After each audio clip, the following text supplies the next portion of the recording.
저는 오늘 마태복음 22장 41절에서 46절 말씀 중심으로 해서 그리스도 하나님의 아들 예수라는 제목으로 하나님 말씀을 증거하겠습니다.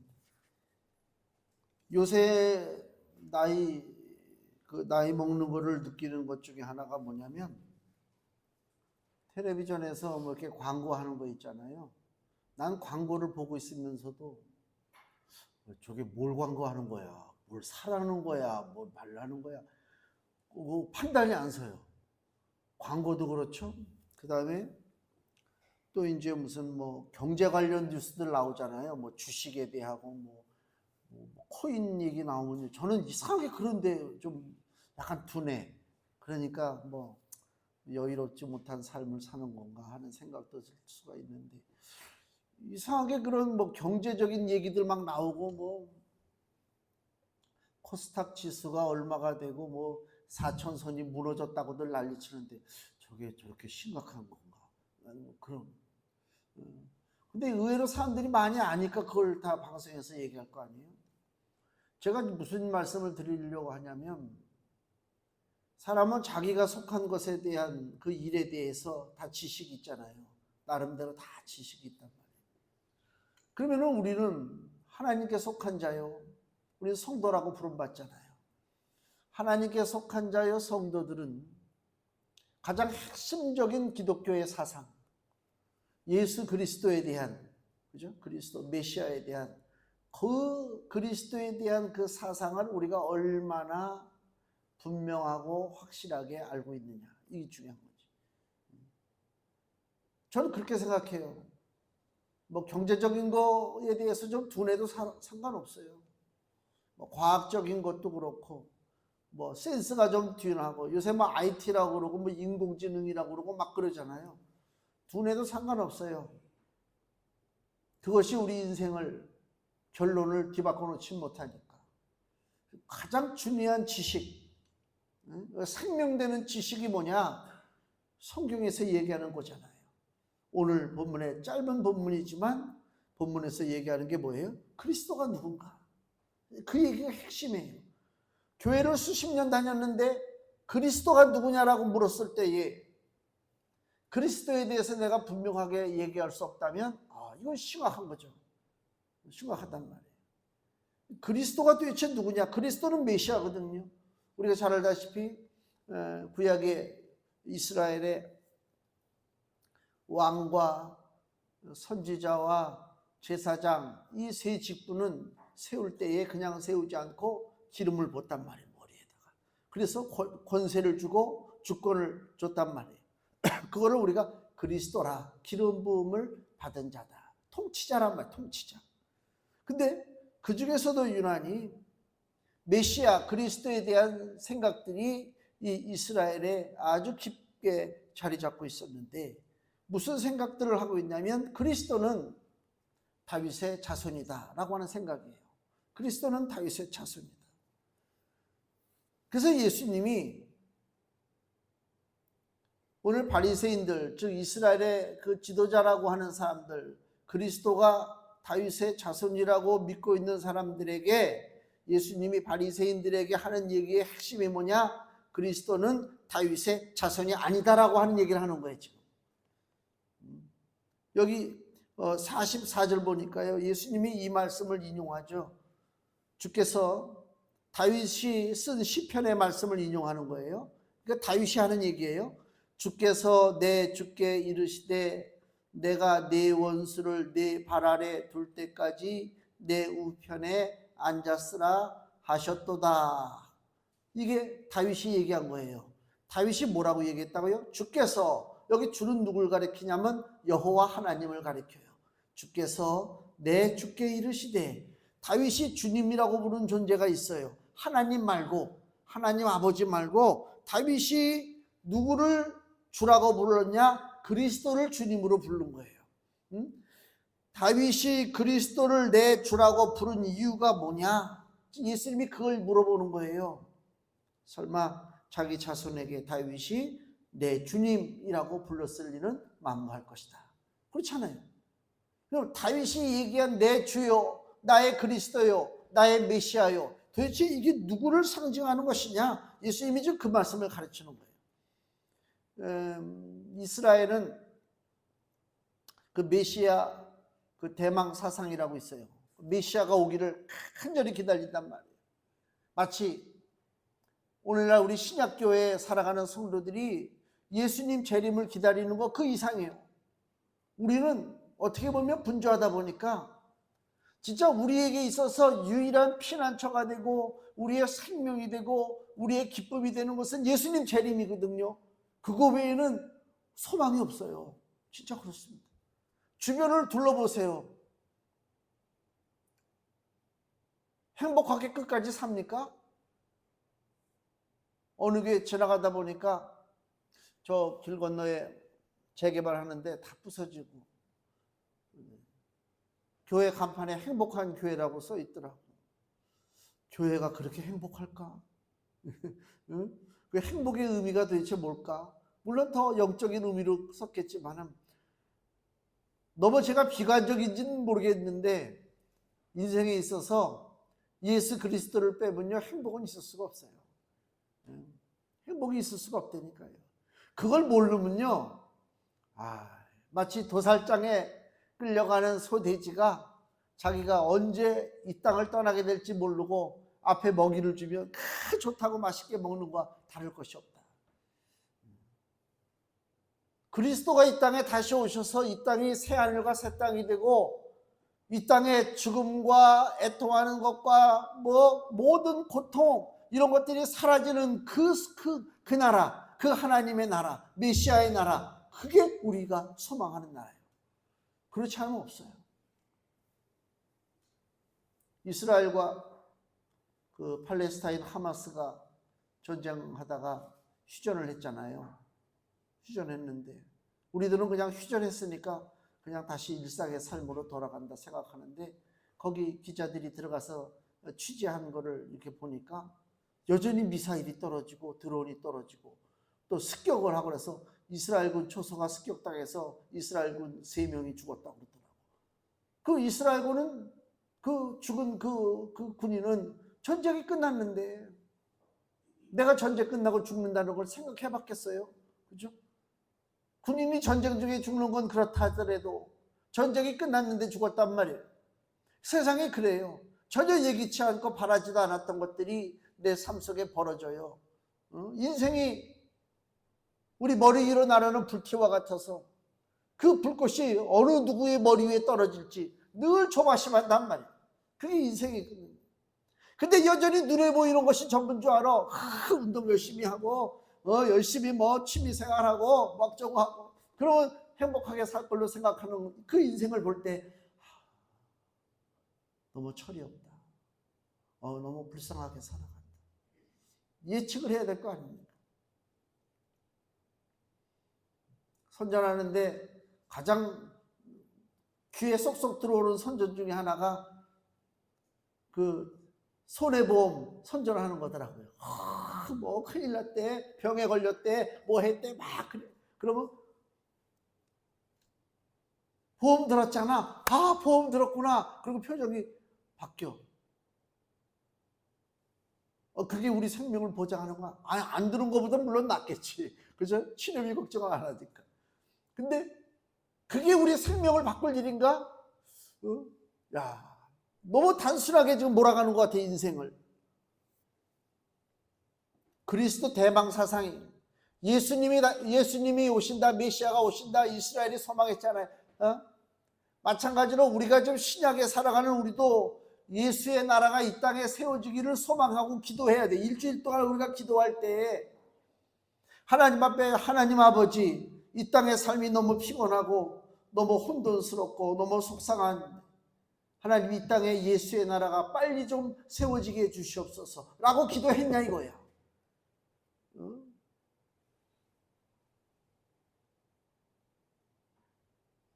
예수님 오시기를 바라봐야 되는데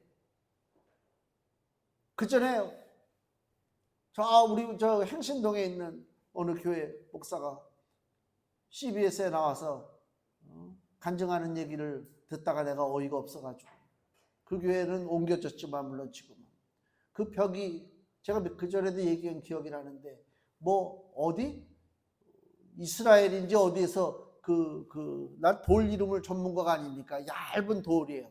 그걸 수입해가지고 좀 짙은 회색인데 그걸 교회 벽에다 쫙 붙였대.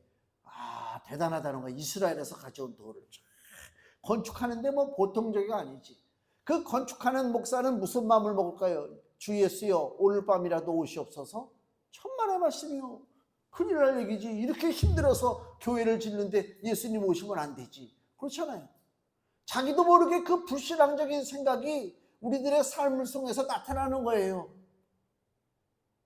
교회 건축하지 말라 소리가 아니고요. 근본적인 것에 의문을 좀 가져야 돼요. 근본적인 것에 의문을 가져야 된다니까.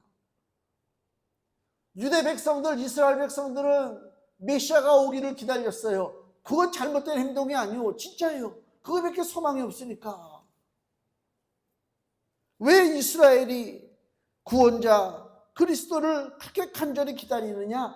그들의 삶을 바라보면 알아요. 이스라엘이 어떻게 살았느냐? 뭐 구약의 저 멀리까지 뭐 출애굽까지 뭐 얘기할 것도 없고요. 유다 왕국, 남북 왕국이 북이스라엘, 남쪽 유다 왕국으로 갈라졌잖아요. 그리고 북쪽 이스라엘은 아수르한테 멸망당하고 남쪽 유다는 바벨론한테 멸망당했어요. 멸망당하고 북쪽은요 지금 뭐 흔적 없이 사라지고 남쪽에 있는 유다 백성들이 바벨론의 포로로 끌려가서 70년을 종노릇했어요. 그 삶이 얼마나 괴로워요. 그렇죠? 남의 밑에서 종노릇하는 게. 옛날에 보니엠이라고 하는 그 여성 무슨 그 보컬 그룹이 있어요. 보니엠 아셔요? 젊은 사람들은 잘 모르겠어요. 보니엠의 그 무슨 바이 더 리버드 오브 뭐 바빌론이라고 하는 그 팝송이 있어요. 얼마나 신나는지 몰라. 막 이렇게 춤춰가면서 그러니까 우리도 모르고 막 그 가사를 보세요. 그 슬픈 얘기예요. 우리가 포로로 끌려갔을 때 바벨론 강변에 앉아서 울었도다. 민족의 독립을 바라보고 그게 시편에 나오잖아요. 그러니까 나라가 망하고 포로로 끌려가서 70년 동안을 종노릇하고 말이 70년이지 몇 세대면 소망이 없어요. 이제는 더 이상 소망 없어요. 이렇게 살다 우리는 나도 죽고 내 자손도 죽고 다 죽는구나. 그런 상황에서 바라볼 게 뭐가 있어요? 그리스도요 메시아여 오시옵소서. 메시아 대망사상 아닙니까? 그리고 겨우 어떻게 해방됐어요. 그 유다 땅으로 돌아갔어요. 이제 좀 살만하니까 그리스가 쳐들어왔어요. 알렉산더가 쳐들어오고 그래서 나라가 엉망이 되고 알렉산더가 죽고 그리스가 물러나니까 또 살만하니까 이제 로마가 또 쳐들어왔어요. 야, 이건 뭐 죽을 맛이지. 이러한 고난과 압제, 고난의 삶이 계속되는데 그들에게 한 가지 소망의 빗줄기가 있단 말이에요.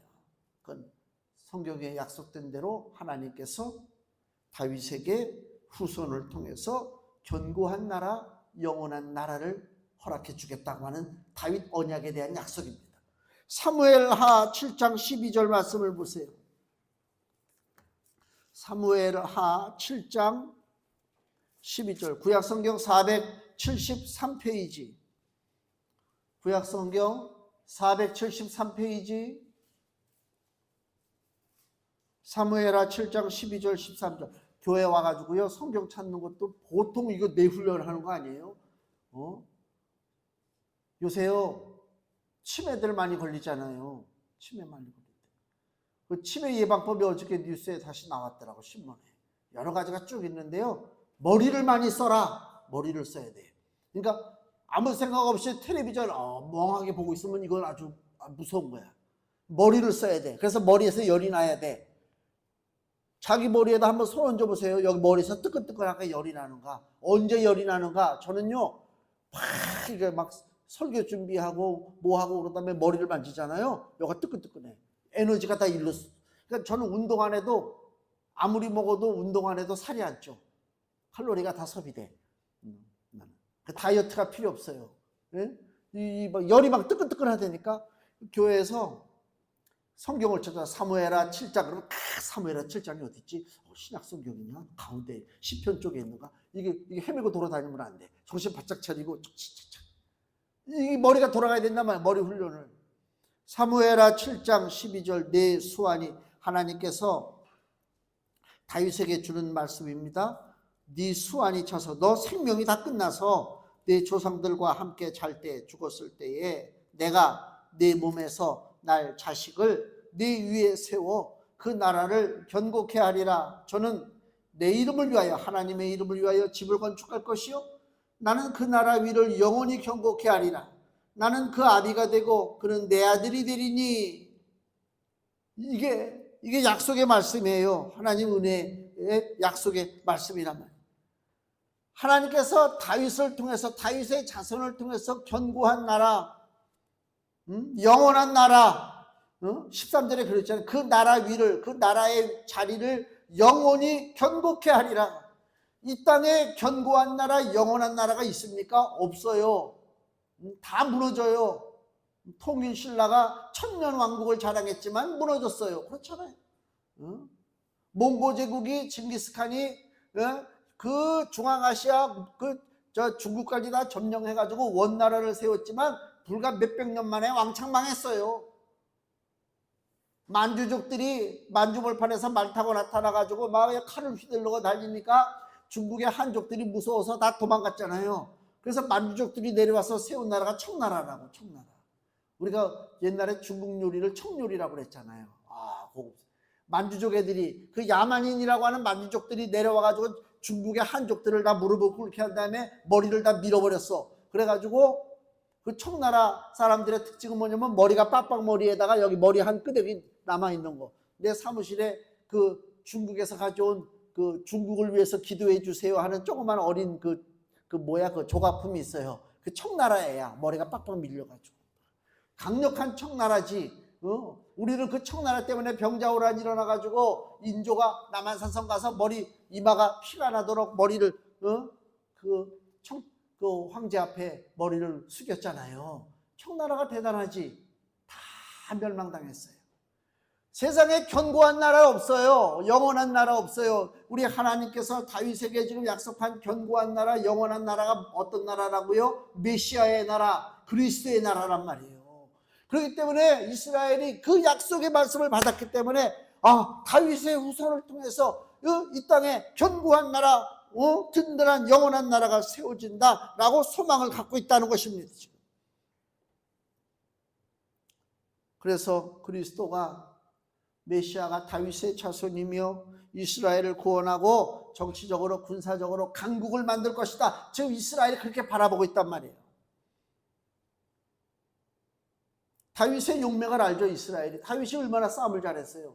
70세 죽었지만은 다윗이야말로 그 당시에 블레셋이라고 하는 그 원수들에게 공격을 당하고 치욕을 당하고 모욕을 당할 때에 그 이스라엘 유대 백성들에게 유일한 소망이 누구라고요? 다윗이요. 그래서 사울은 천천히로되 다윗은 만만히로다. 얼마나 다윗을 바라봤어요. 근데 그 다윗의 후손을 통해서 견고한 나라가 세워진다. 야, 이건 진짜 틀림없는 일이구나.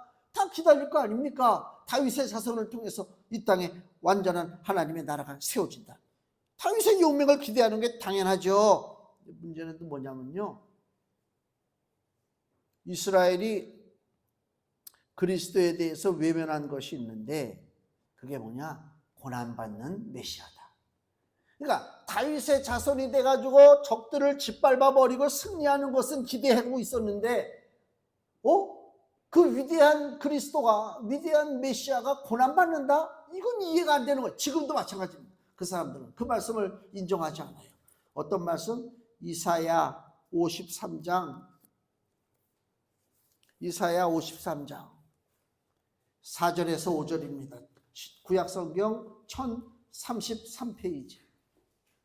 이사야 53장 1033페이지에 있습니다. 이사야 53장 4절에서 5절.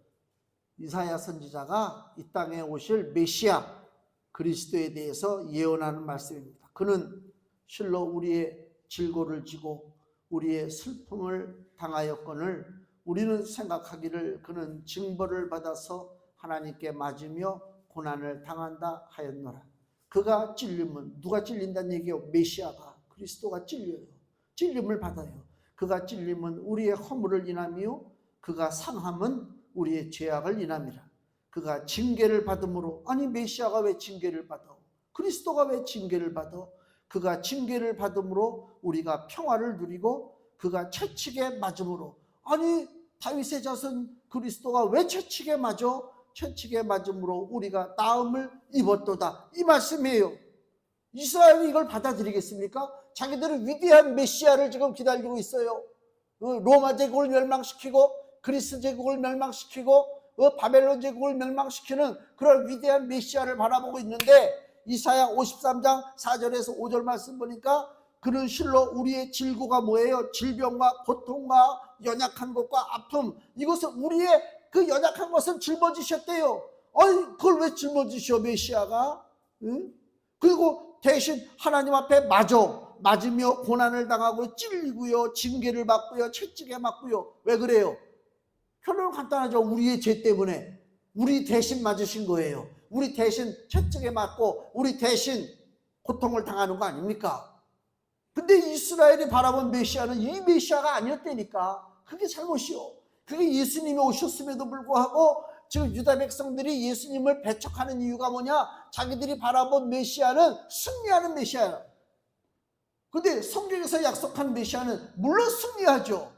그렇지만 보다 핵심적인 것은 뭐냐? 우리의 죄와 사망을 짊어지시고 고통당하셔서 십자가에서 피를 흘림으로 하나님의 진노가 풀리시고 하나님과 우리 사이에 화목이 이루어지도록 만들어주시는 그리스도, 이게 진짜예요.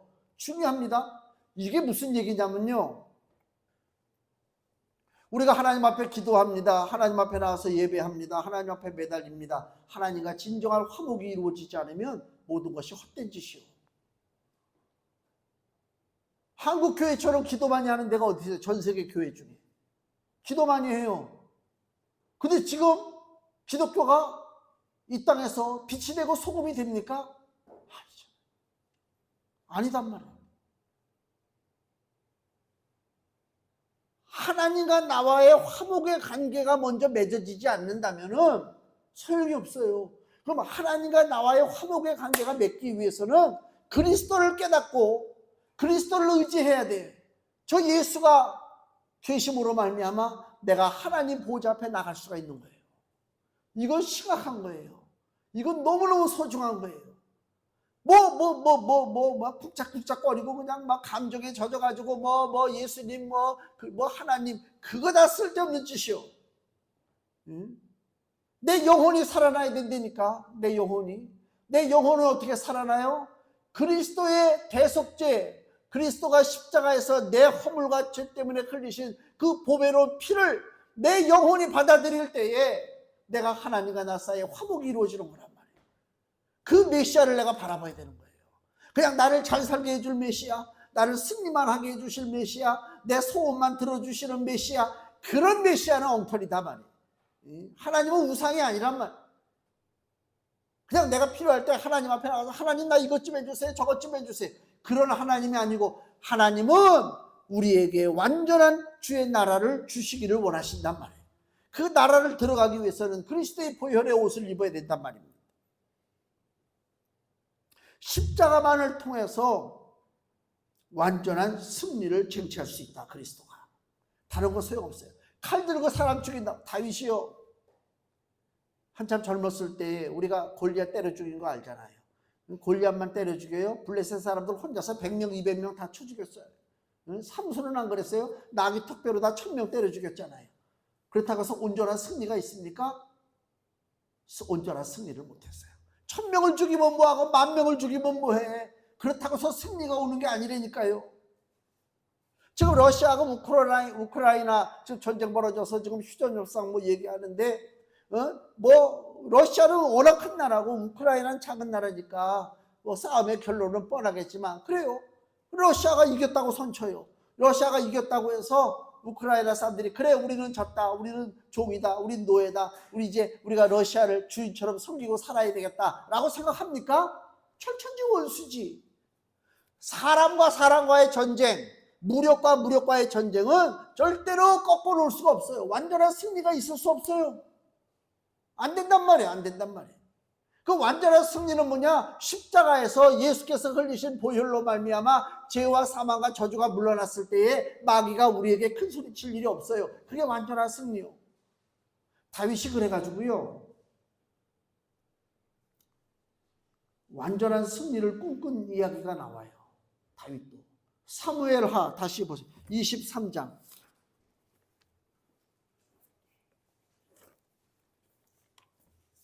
사무엘하 23장입니다.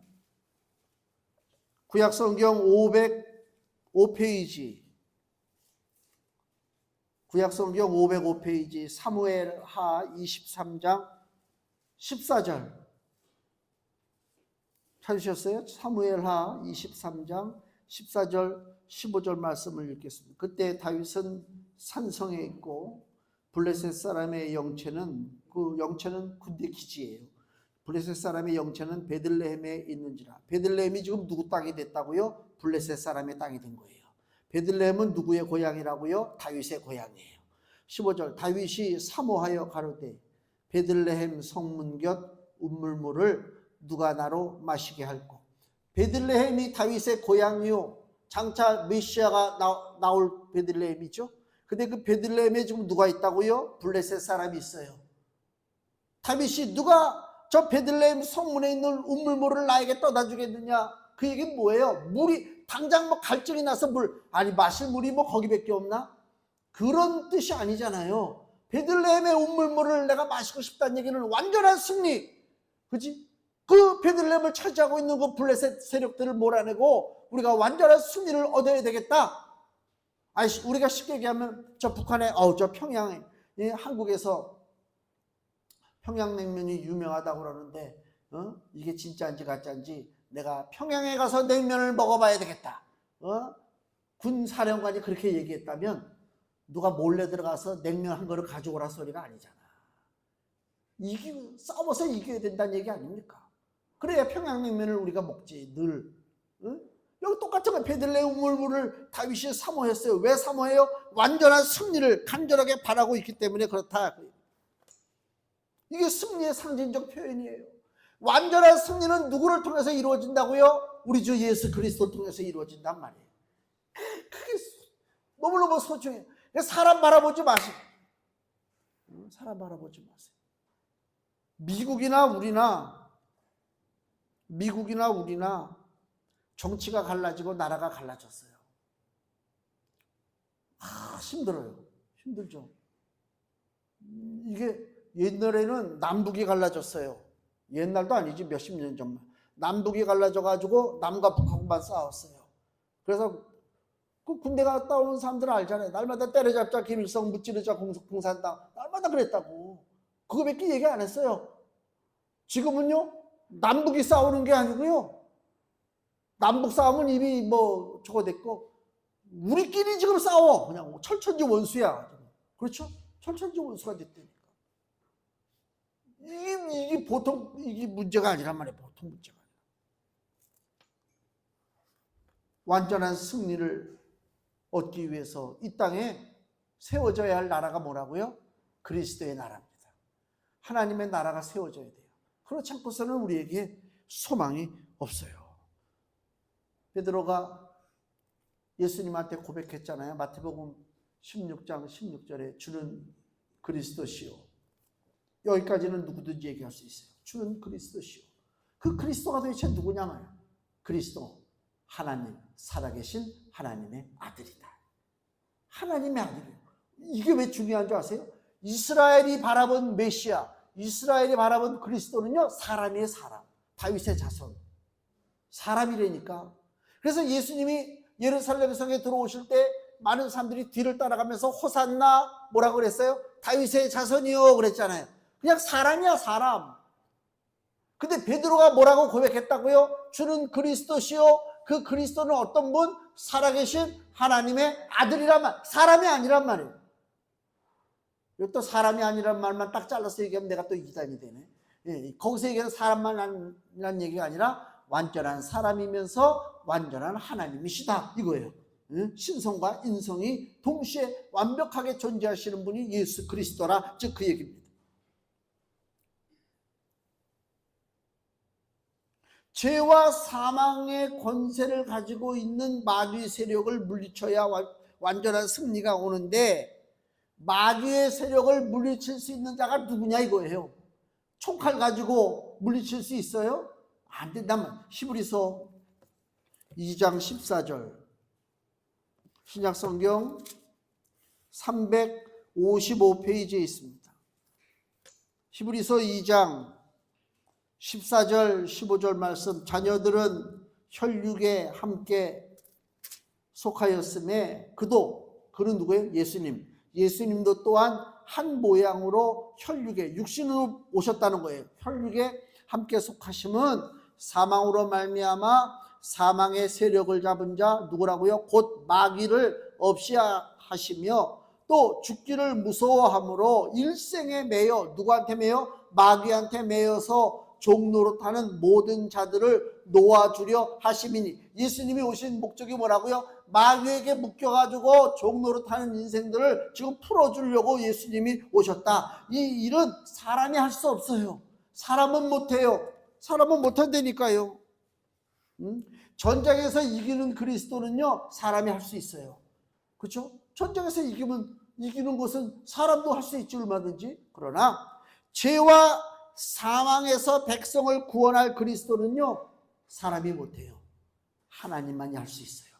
우리 마태복음 1장 21절입니다. 진정한 그리스도는 이런 일을 해야 돼요. 마태복음 1장 21절, 아들을 낳으리니 이름을 예수라 하라. 이는 그가 자기 백성을 저희 죄에서 구원할 자이심이라 하니라. 백성을 죄에서 구원할 자가 누구라고요? 그리스도요, 메시아. 사람은 못해요. 하나님만이 하실 수 있어요. 또 마태복음 4장 16절, 마태복음 4장 16절, 흑암에 앉은 백성이 큰 빛을 보았고 사망의 땅과 그늘에 앉은 자들에게 빛이 비추었도다 하였느니라. 아멘. 어두운 저주의 그 흑암 속에 갇혀있는 그 백성들에게, 사망의 땅에서 어두운 가운데 고통당하는 백성들에게 생명의 빛을 비추는 그리스도, 누구라고요? 예수 그리스도예요. 하나님만이 할 수 있어요. 사람은 못해요. 아무리 위대한 지도자들이 이 땅에 나와도 다 소용없어요. 다 소용없다니까.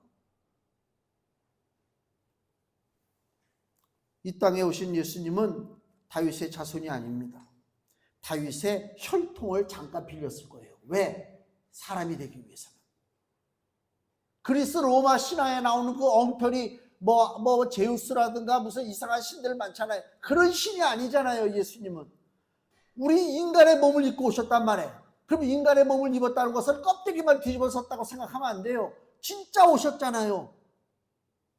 다윗의 그 유다 가문의 혈통을 가지고 오셨단 말이에요. 그래서 다윗의 자손이라는 얘기는 연약한 인간이다라고 하는 얘기가 아니라 다윗의 혈통을 빌려서 오는 거예요. 육신의 몸을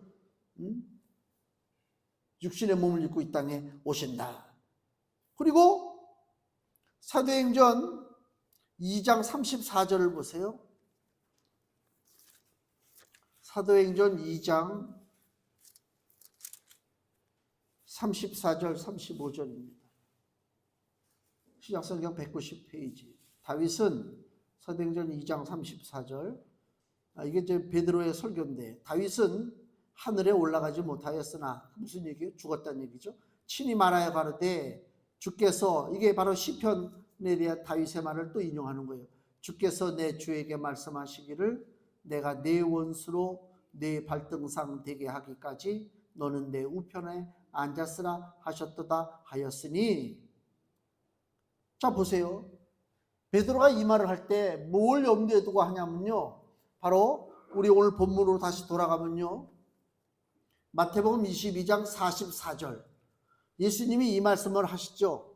베드로가 그 옆에 있었던 거예요. 44절, 마태복음 22장 44절, 주께서 내 주께 이르시되. 예수님이 지금 무슨 얘기를 해요? 다윗이 한 시편 110편 1절 말씀을 인용해서 예수님이 바리새인들에게 하는 얘기예요. 주께서 내 주께 이르시되.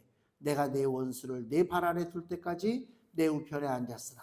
다윗이 내 주라고 한 분이 누구냐? 지금 예수님이 하고자 하는 얘기가 그거예요. 너희들의 조상 다윗이 내 주님이라고 그랬어. 그 내 주님이 누구냐? 바로 나야. 이 그리스도야. 이 메시아야. 이 말을 예수님이 하는 거거든요. 그게 사도행전 2장, 조금 아까 얘기한 것처럼 2장 35절에 똑같은 말이 나와요. 베드로가 그 말을 기억하고 사람들에게 설교할 때 그 설교를 그대로 하는 거예요. 그러면서 금주의 말씀, 사도행전 2장 36절. 요게 요 핵심을 지금 말하고 싶은 거예요. 베드로가 이 말씀을. 자, 36절 말씀 같이 읽겠습니다. 그런즉 이스라엘 온 집이 정령할지니 너희가 십자가에 못 박은 이 예수를 하나님이 주와 그리스도가 되게 하셨느니라 하니라. 아멘. 이게 뭐야? 고난받는 그리스도. 너 이스라엘 온 집이 정령 알아라. 반드시 알아야 되는데 너희가 십자가에 못 박은 이 예수. 왜 십자가에 못 박았어요? 이사야 53장에 예언된 말씀. 우리의 질고를 짊어지고 고통당하고 채찍질 당하잖아요. 그게 바로 십자가에 못 박히는 거죠. 십자가에 못 박은 이 예수를 하나님이 주와 그리스도가, 메시아가, 너희들이 그렇게 열렬히 사모하던 그 메시아가 누구냐? 예수 그리스도, 하나님이 주와 그리스도가 되게 하셨느니라. 베드로가 그 설교하잖아. 얼마나 멋있어요.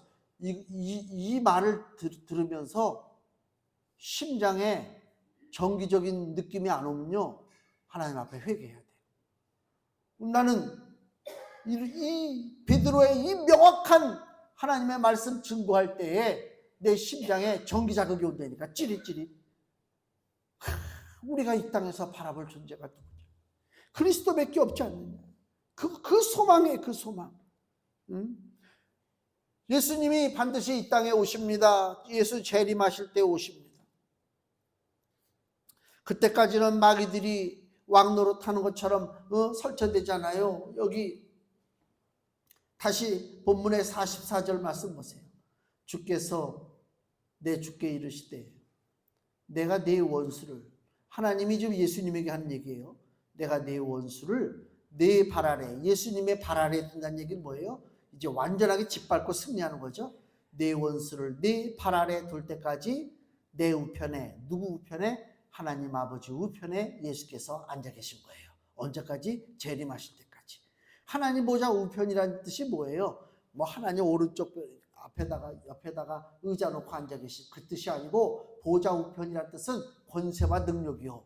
우리가 그러잖아요. 무슨 영화 같은 데서 저거 내 믿을 만한 사람을 뭐라고 해요? 쟤는 내 오른팔이야 그러잖아. 오른팔이라고 해서 내 오른쪽에다 붙잡고 다니는 게 아니잖아요. 믿을 만한 존재, 오른팔. 하나님 보좌 우편에 예수님이 언제? 이 땅에 재림하실 때까지. 그 예수님이 이 땅에 재림하시기 전까지는 이 땅에 마치 누가 주인인 것처럼 설치되느냐? 마귀들이 설치되는 거예요. 마지막에 예수님이 재림하셔서 그 마귀들의 목을 밟는 거란 말이에요. 그러니까 지금요, 이 땅에 되어지는 모든 현상들이 보세요. 날마다. 저는 보고 느껴요. 보통 마귀가 갖고 노는 게 아니다. 전 세계를 보세요. 전 세계를. 얼마나 뭐 기기묘묘한 일들이 얼마나 많이 벌어지는지 알 수가 없어요. 이런 땅에서 우리끼리만 잘 살아보자? 아유, 그거는 너무 잘못된 사고방식이지. 예수께서 결론을 내리시죠. 45절, 다윗이 그리스도를, 즉 메시아를 주라 칭하였은즉 어찌 그의 자손이 되겠느냐? 그리스도는 사람의 자손이 아니야. 그리스도는 사람이 할 수 없는 일을 해 마귀 세력을 물리친단 말이에요. 우리가 신앙의 여정 속에 매 순간 의지하고 감사하며 기쁨으로 동행해야 할 분이 누구라고요? 우리 주 예수 그리스도란 말입니다. 그래서 숨 쉬듯이 기도하라 그래요. 숨 쉬듯이. 순간순간 내 인생에서 어둠의 세력을 몰아내시는 그 메시아, 내 인생에서, 내 자손의 인생에서 어둠의 세력을 몰아내실 분이 누구라고요? 예수 그리스도란 말이에요. 그냥 부르기 좋은 이름이 아니요. 이것처럼 완전한 것이 어디 있습니까? 다시 한번 마음속에 예수가 나의 주가 되신다고 하는 사실을 깊게 알고, 이 험난한 세상, 지금 뭐 주변에 들리는 날마다 누가 무슨 병에 걸렸다, 무슨 암에 걸렸다, 무슨 뭐 사고가 났다. 아이고야, 이거 살 수가 없는 세상입니다. 정말 아슬아슬하게 우리가 피해 다니며 살고 있습니다. 하나님, 내 힘으로 피하는 것은 한계가 있어요. 어떡하라고요? 주께서 막아주시옵소서. 예수께서 막아주시옵소서. 우리 인생의 모든 어두운 세력들, 악한 것들을 그리스도 예수, 나의 메시아 되신 예수께서 막아주셔서 내가 늘 주님과 동행하고 숨쉬듯이 그 예수의 이름으로 아버지 앞에 기도하고 승리하는 하나님의 복된 자녀가 되시기를 예수님의 이름으로 축원을 드립니다. 기도하겠습니다.